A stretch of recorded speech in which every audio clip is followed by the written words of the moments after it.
Hello friends, welcome back in our YouTube channel Love to Learn. So friends, in the previous lecture we have discussed about the storage structure. What are the types of storage structure in which we are stored grains.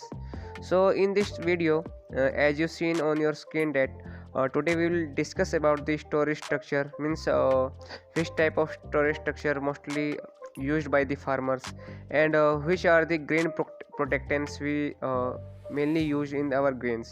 So this lecture will be very helpful for you and यदि आप लोगों ने channel को subscribe नहीं किया है तो channel को सब्सक्राइब कीजिए और वीडियो अच्छा लगे तो अपने दोस्तों को शेयर ज़रूर कीजिएगा। तो चलिए वीडियो को आगे बढ़ाते हैं।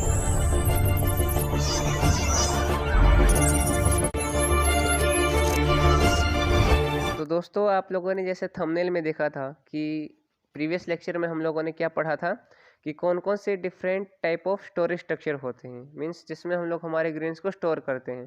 तो उसमें हम लोगों ने देखा कि मेनली जो ट्रेडिशनल मेथड था और कुछ ऐसे मेथड जो कि प्रेजेंट टाइम में हम लोग मोस्टली यूज करते हैं हमारे ग्रेन्स को स्टोर करने के लिए। तो जो हमारा पहला पॉइंट है इसमें, जिस टॉपिक के ऊपर हम लोग डिस्कस करेंगे कि कौन से ऐसे स्टोरेज स्ट्रक्चर हैं जो कि मोस्टली हमारे फार्मर्स यूज करते हैं अपने ग्रेन्स को स्टोर करने के लिए। तो फर्स्ट पॉइंट है इसमें Ghani bags of different capacity means कि गनी बैग्स हैं जो कि डिफरेंट कैपेसिटी के हैं। जैसे कि एग्जांपल आपके पास दिया गया, आप देख पा रहे होंगे ब्रैकेट में 35 का हो गया, 50, 75 एंड 100 किलोग्राम विद और विदाउट इनसाइड। तो गनी बैग दोस्तों जैसे कि जो जूट की बोरियां होती हैं, आप लोग देखते होंगे मिट्टी जैसे कलर का जो बोरी होता है, यदि गोडाउन में कभी गए होंगे या फिर इजीली आप घर पे आप उस चीज़ को देख ही सकते हैं कि जिसमें हम लोग गेहूं वगैरह को स्टोर करके रखते हैं। यदि आप लोग कभी डिपो जाते होंगे जहाँ पे एक राशन मिलता है, राशन आपको वहाँ पे मिलता है, तो आप लोग वहाँ पे भी इजीली इस चीज़ को देख सकते हैं।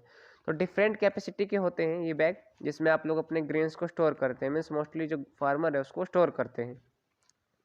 इसका सबसे जो मेन बेनिफिट ये है कि आप एक फिक्स रेशो में, यानी कि एक आपने फिक्स कर दिया कि इतना अमाउंट मुझे उस बोरी के अंदर डालना है जो भी हमारा ग्रेन है, तो उसको आप इजीली उसको उसमें रख सकते हैं। मीन्स यदि आप उसका क्वांटिटी चेक करना चाहते हैं, इजीली इसकी क्वांटिटी को आप चेक कर सकते हैं, इजी लोड कर सकते हैं, इजी उसको अनलोड कर सकते हैं।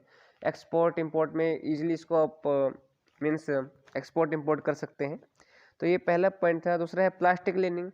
उसमें प्लास्टिक की जो बोरियां होती हैं उसमें आप लोग अपने जो भी ग्रेन्स है उसको स्टोर करते हैं, जो मोस्टली फार्मर्स हैं। मड बीन्स जिसमें हम लोग जो कि 100 से 1000 किलोग्राम तक का कैपेसिटी वो रखता है, उसमें स्टोर किया जाता है। Bake earthen container of 5 to 100 kilogram capacity, यानी कि अर्थन कंटेनर वो ऐसे कंटेनर जो कि बने होते हैं मिट्टी की हेल्प से। तो डिफरेंट उसका भी कैपेसिटी होता है जिसमें आप लोग 5 किलो से लेके 1000 किलोग्राम तक के ग्रेन्स को स्टोर कर सकते हैं, ये उसका कैपेसिटी है। आगे है in heap on the flat floor in the corner of the house, यानी कि जो भी हीप है मीन्स खाली एरिया है आपके हाउस का, कोई भी कॉर्नर है उसमें आप इजीली अपने ग्रेन को इजीली स्टोर करते हैं, जहाँ जिसका एरिया आपको 100 से लेके 1500 स्क्वायर किल तक का होता है। आगे बैम्बू स्ट्रक्चर, एक बैम्बू टाइप का स्ट्रक्चर मेड करते हैं, उसमें हम लोग ग्रेन्स को स्टोर करते हैं। वुडेड बीन्स हो गया जो कि लकड़ी की हेल्प से बना हुआ होता है।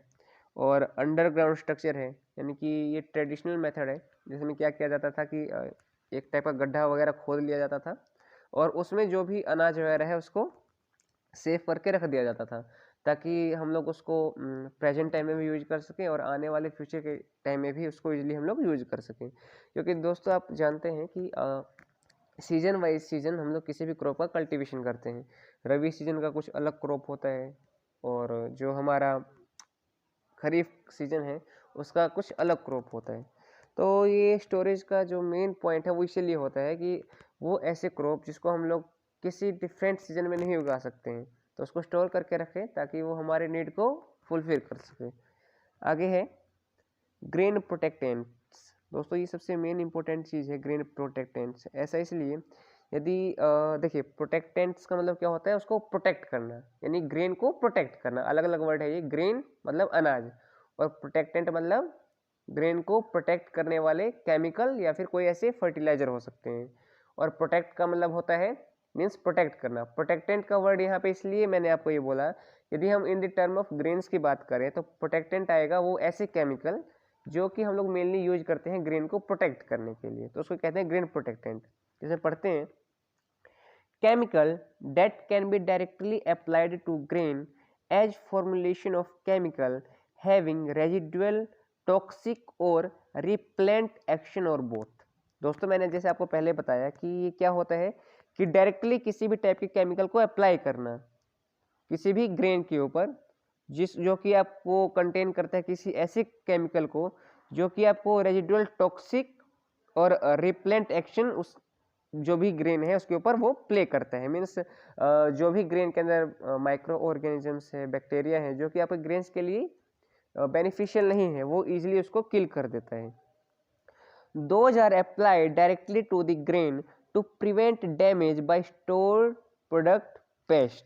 जैसे मैंने आपको बताया कि ये जो केमिकल है वो डायरेक्टली अप्लाई किया जाता है ग्रेन के ऊपर ताकि हम लोग हमारा जो भी ग्रेन है उसको प्रिवेंट कर सके किसके डैमेज से, जो भी पेस्ट है उसके अटैक से, जब हम लोग उसको स्टोर करके रखते हैं। एग्जाम्पल क्ले मिनरल, रेड अर्थ, केओलिन। बिफोर 1950 यानी कि 1950 से पहले इन टाइप की जो भी केमिकल्स हैं उनको यूज किया जाता था ग्रेन को प्रोटेक्ट करने के लिए। Now their use is restricted only to seed and grains meant for animal feed. Means दोस्तों ये जो इन द प्रेजेंट टाइम इसका जो यूज है वो मेनली यूज किया जाता है ओनली जो भी सीड है उसके लिए, मीन्स उसको प्रोटेक्ट करने के लिए, साथ में ऐसे ग्रेन जो कि एनिमल को फीड के रूप में देते हैं उसके प्रोटेक्ट के लिए, उसके प्रोटेक्टेंट के लिए। These grains protectants can be apply in the form of spray, dust और दी अनइन्फेस्टेड ग्रेन। यानी कि दोस्तों ये जो भी ग्रेन प्रोटेक्टेंट्स है, जो भी ये केमिकल्स हैं उसको हम लोग यूज करते हैं स्प्रे के माध्यम से जो भी हमारे ग्रेन्स है उसके ऊपर। एडवांटेज ओवर फ्यूमिगेंट्स, यानी कि जो फ्यूमिगेंट्स हैं उसका क्या एडवांटेज है? Used as a prophylactic treatment can be effective when the grains are stored in loose container where fumigation is not possible. दोस्तों जो फ्यूमिगेंट्स हैं ये इफेक्टिव तब हो सकता है जब आप अपना जो भी ग्रेन्स है उसको एक लूज कंटेनर में स्टोर करते हैं, ठीक है। Where fumigation is not possible, जहाँ पे फ्यूमिगेशन पॉसिबल नहीं है। लेस डेंजरस देन फ्यूमिगेंट्स, यानी कि ये आपको जो फ्यूमिगेंट्स हैं उसके कंपैरिजन में डेंजरस कम होते हैं। डोंट अफेक्ट जर्मिनेशन एडवर्सली, जो भी जर्मिनेशन है उसके ऊपर इफेक्ट नहीं करता है। One application at harvest time is sufficient for 1 year, यानी कि दोस्तों इसका आप जब भी एप्लीकेशन यूज करते हैं किसी भी क्रॉप के ऊपर, ये मान लीजिए आपने हार्वेस्ट के टाइम में उसको यूज किया, आपका जो भी क्रॉप है उसका हार्वेस्टिंग टाइम आ गया, तो उस टाइम आपने इन फ्यूमिगेंट्स का, फ्यूमिगेशन का मीन्स जो भी आपका प्रोटेक्टेंट्स है उसका आपने यूज किया अपने क्रॉप के ऊपर, तो वो सफिशिएंट है 1 ईयर के लिए। तो इसके बाद आपका जो भी क्रॉप है वो ख़राब नहीं होगा। नेक्स्ट देखते हैं कुछ एग्जाम्पल हैं। पायरेथ्रम साइनेराइजिड विद पीबीओ, सॉरी प्रोनाउंसिएशन मुझे इसका गलत हो रहा है।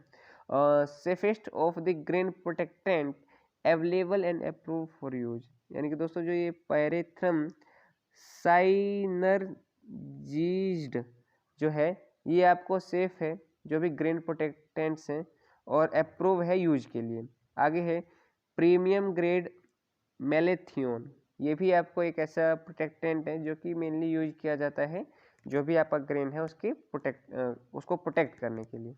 तो दोस्तों आज का जो लेक्चर है हमारा यही रहने वाला है। जो नेक्स्ट लेक्चर होगा उसमें हम लोग डिस्कस करेंगे कि पेस्चुराइजेशन क्या होता है, कि मिल्क का कौन सा पेस्चुराइजेशन होता है और कौन कौन से ऐसे डिफरेंट मेथड है जो कि हम लोग यूज करते हैं हमारा जो भी मिल्क है उसके पेस्चुराइजेशन में। तो आई होप आप लोग को ये वीडियो अच्छा लगा होगा, और यदि आप लोग को ये वीडियो अच्छा लगा होगा तो अपने दोस्तों को प्लीज़ शेयर कीजिएगा, चैनल को लाइक कीजिएगा और सब्सक्राइब करना मत भूलिएगा। और यदि इस लेक्चर का PDF लेना चाहते हैं तो डिस्क्रिप्शन में टेलीग्राम ग्रुप का लिंक है, आप उसको ईजिली ज्वाइन कर सकते हैं और वहाँ से आपको इस लेक्चर का PDF मिल जाएगा। Thank you.